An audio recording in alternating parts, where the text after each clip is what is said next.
Tere, Reet Aus! Teie olete siis disainikunstnik ja olete siis projektiga tekstiilringlusesse tulnud siia Türile Hea Hoo keskusesse. Äkki paari sõnaga räägid lähemalt, et mis projektiga tegu on? Jaa, tegemist on siis Euroopa Komisjoni ja Keskkonnaministeeriumi algatatud projektiga tekstiilringlusse. Ja üheks partneriks on meil ka hoolekandeasutused, mis tähendab seda, et nende poolt tuli siis tegelikult tellimus, kuna uued kodud, mis nad siin avavad selle aasta teises pooles, vajasid nimelt kodutekstiile. Ja siis disainisime vastavalt nende ettekirjutustele, mida nad vajavad, siis 6 toodet. Ja osad nendest toodetest siis valmivadki siin samas Türi keskuses. Nad jagasid üle Eesti ära, et kus neil siis vastav oskus ja tööjõud on ja tulimegi täna siia 2 põhjusel. Me tulime vaatama, kuidas on kvaliteet, kuidas on vahepeal siis esimesed näidised, tootmisnäidised on valmis saanud, kuidas nad välja on tulnud, kas on vaja midagi muuta. Ja tahtsime siis teha ka natuke juttu inimestega, kes töötavad, et kuidas neile tundub taaskasutusmaterjalidest asjade tegemine. Tuleb välja, et nad on harjunud tegema taaskasutusmaterjalidest, et see ei ole nende jaoks midagi uut, mis on disain, kas nad ise sooviksid disainida ja seda me teeme siis selleks, et 14.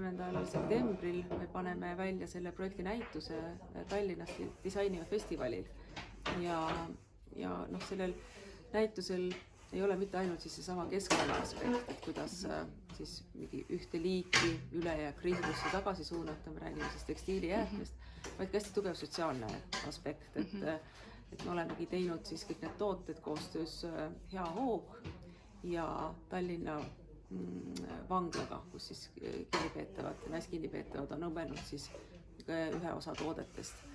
Et just nimelt näidata ka seda, et ka erivajadustega inimene või kinnipeetav on täiesti normaalne osa meie ühiskonnast ja tuleb hommikul tööle ja teeb täpselt neid samu asju, et rääkida lihtsalt võib-olla natuke ka nendel teemadel, millest väga palju meie ühiskonnas minu arvamusel rääkida ei soovi. Ja ma nägin, et neid tooteid oli seal laua peal 6 erinevat, oli vist 5 erinevat. Mis nendest toodetest edasi saab, mis valmis tehakse?